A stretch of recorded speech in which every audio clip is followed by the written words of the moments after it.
Hello, this is just learning me the call it for aeternity ækiti.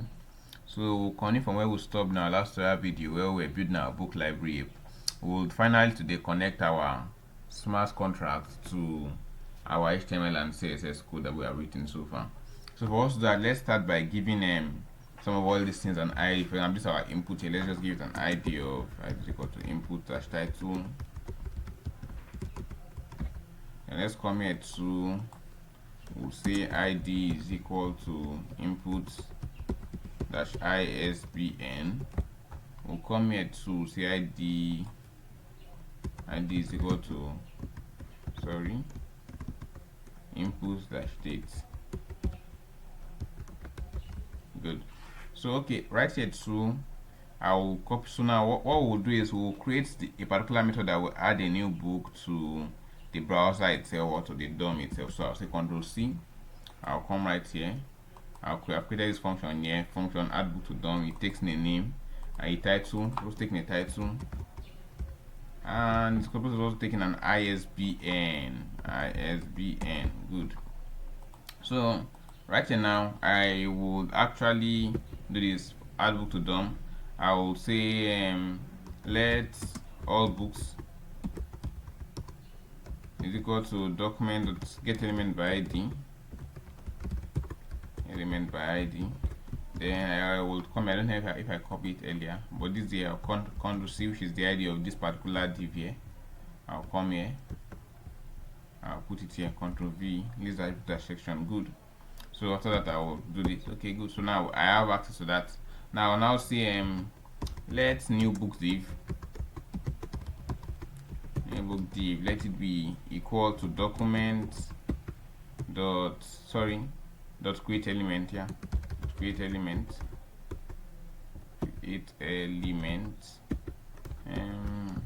div. So now we have a div created now. So now in this div now we add a particular, I'll say new book div. I'll add a particular class to it, dot class list dot add, and I'll add a class. The class is book, as I think. Let's come back here to be sure. So we have this now. Okay, the class is book. Then I will come here again. Good. I will add a paragraph. So I'll say let's book title paragraph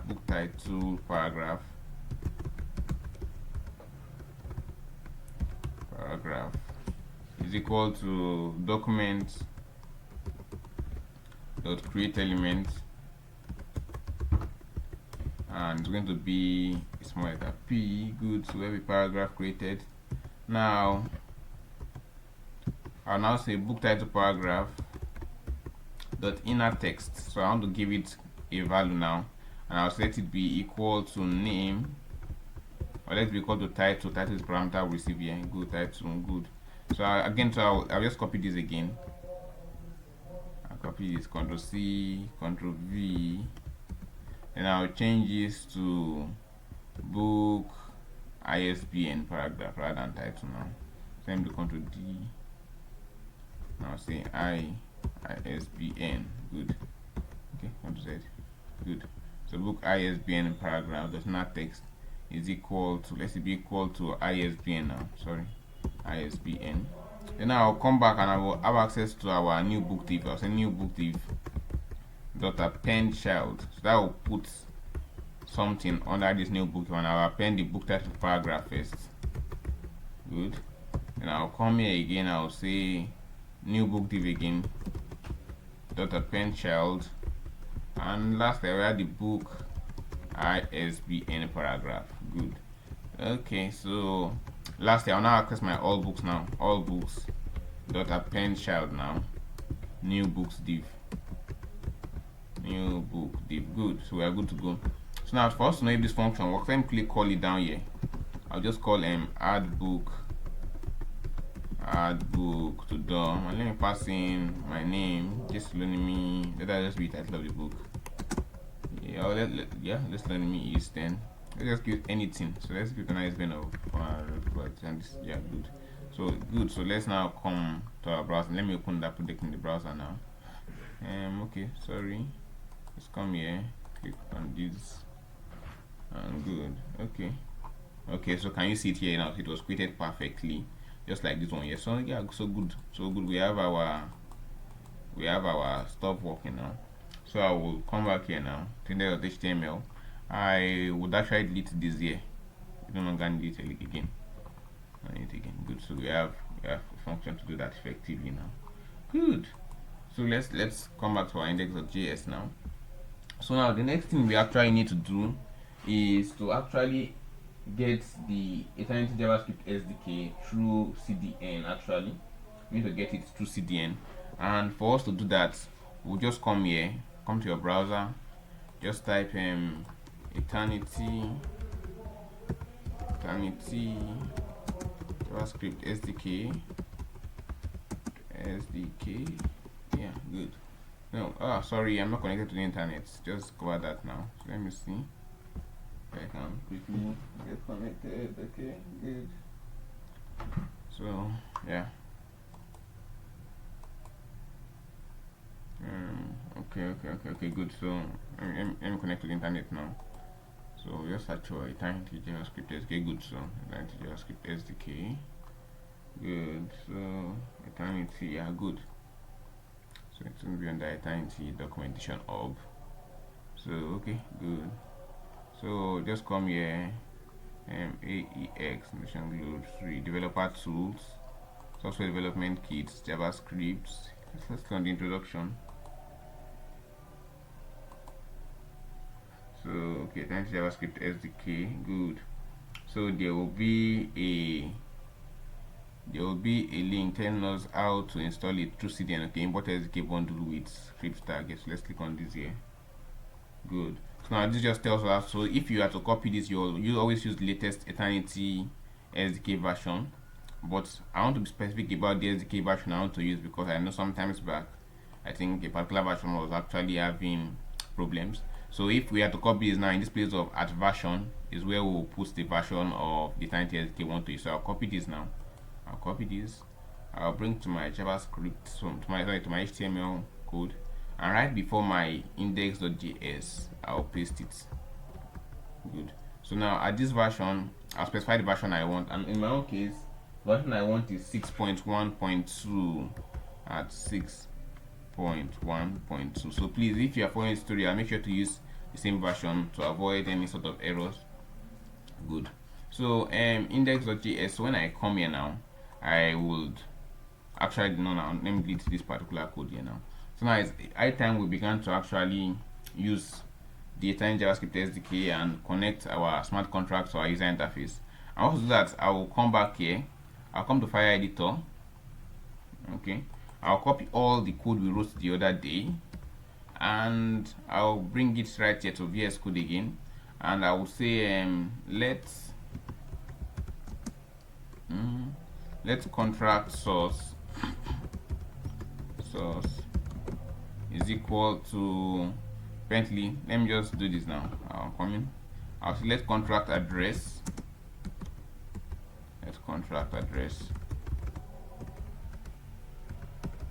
is equal to an empty string. Now come back here now to contract source now, and I'll do this now.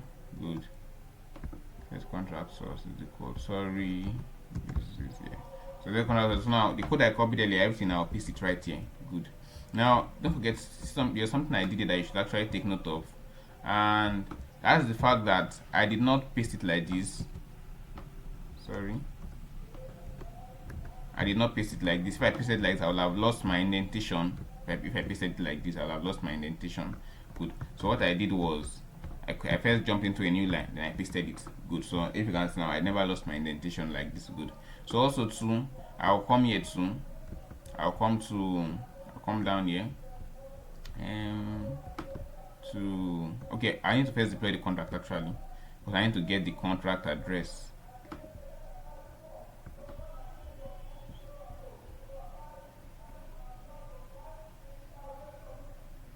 Okay, good. So I've deployed the contract now.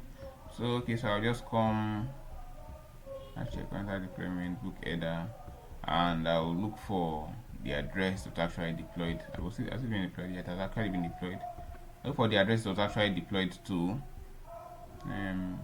where are you? Test if dot. Okay, so don't mind me. I just discovered that contract deployment even failed to it failure. That's why I could not get what we're doing. So let's try to deploy again now. And yeah, so let's see.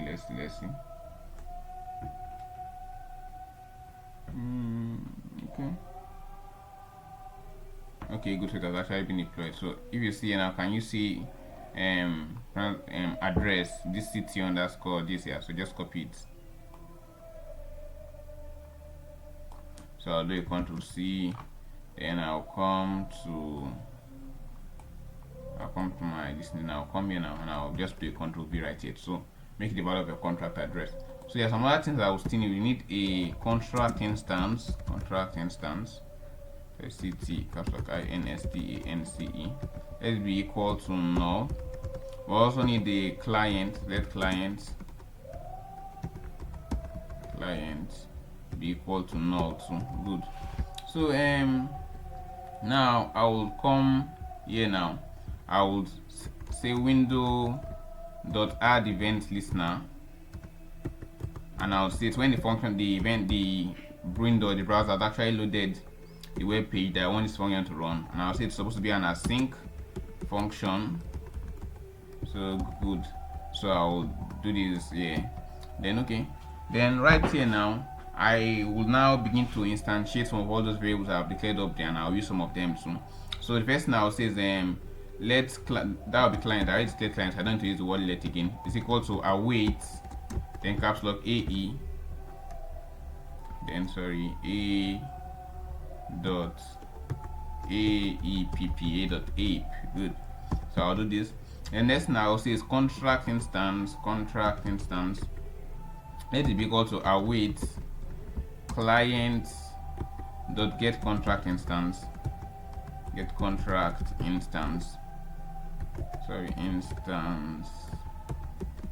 Then these I will do this. Then it's going to take in a contract source. So that was what we declared earlier, which held like almost all the code we've written so far for the Sophia. And the next thing is going to take in form of the structuring syntax, the contract address. So that's why you can see this curly brace. Notice it has curly brace.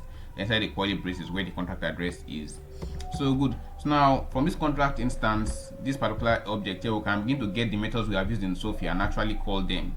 So now I'll say let my all books now be equal to contract instance dot methods dot get users list of books. So this one here, I'll just copy it here and I'll paste it right here. Control-V, and I'll call it. So this is supposed to actually be an await. So I'll come here now, just cut this now. I'll open a bracket first, await, and I'll do this. Good. Then right here, because what this stuff will return is actually a result that's not actually decoded. So I'll say decoded result. So this is actually decoded. Good. So right here now, so I've got my outbooks, and so I'll log into the console. I'll say console dot log console dot log. So I will log all books, all books. Good. So okay. So now we've gotten all books. So now the thing is that now get this our books array won't automatically populate the DOM or the browser now with the information about this book. So now I'll say all books dot map. So if I'm to map it now, so I'll receive an element per se. So I'll say all books dot map. Yeah, let me call it let me just call it book now. Okay, so it's going to be equal to a function. So it's going to actually call it. So what this map keyword here will do is that it will loop through all the items in this all books. All books are going to actually return an array, so all books array, and we call this function. Yeah, she understand. Yeah, so good. So now for each of these now, I'll now call add book to DOM here now. So I'll say add book to DOM. Then I'll pass in the title now. So let's check here now. Our record here. Okay, we have name and ISBN. So I'll say book dot name comma book dot isbn. Good. So this stuff, there will be objects on this particular book whenever it is called on each particular item of the all books map itself. So yeah, so that's that, and we are good to actually go there. So now one thing I also want to do is that the moment the page starts, I want to actually show a loading animation until we have gotten all the books. So for us to that, let's just come here and do this, and I'll type CSS spinners. Yeah, that's good. So just come here, you'll see this particular stuff here. Just come here, CSS loaders. Good. Okay, so you see this here. Just click on this. Okay, before you click on that, let's come to our, so that it matches the color of our app. Let's come to our CSS style.css, and let's copy this color code that we used there. Control C. Good. So let's just come back here now, and right here for the foreground, let's seriously for the background is white. Then for the foreground, custom color solid green, default colors, console. Okay, so let's just copy it. Control C. Then let's come here. Let's come to our style.css, and right here let's paste it here. Good. Control V. Good. So right here, let's change this color here now to our own color. Control V. Sorry. Yeah. So I'll just change this color here now to ash F72960. That will be ash F729. Ash F72960. Good. So okay, good. So right here now, let me come back to my index.html. Let me see what this looks like, and I'll come here, div, just right above, in fact just after the before the header, and I'll make it, I'll say div, and I'll give it a class is equal to loader, der. Good. That's just what it looks like. Now it will not load properly in my thing in my browser, since I'm not on the basic browser. It needs the basic browser. Okay, yeah, okay. So this animation would actually see plain. So good. So okay. So we'll now come back to our index.js file now, and from here I'll come here and I'll say document.getElement by ID. And let me get this now. Document. So this is after it has actually got in the book, and that's why them .getElement by ID. GetElement by ID. And I'll say loader, loader, and I'll say dot class list dot sorry, not dot class now, dot style dot display is equal to none, none. So good. But we did not actually give the loader itself an ID of loader. So let's just come back to our index.html now. Let's say ID is equal to loader. ID is equal to loader, loader. Good. Let's come here. Good. So we have this now. So when the page has loaded, it will actually go through all the elements in the all books array to create a book on the DOM with that particular object that it actually gets. And lastly, it will actually add the loader.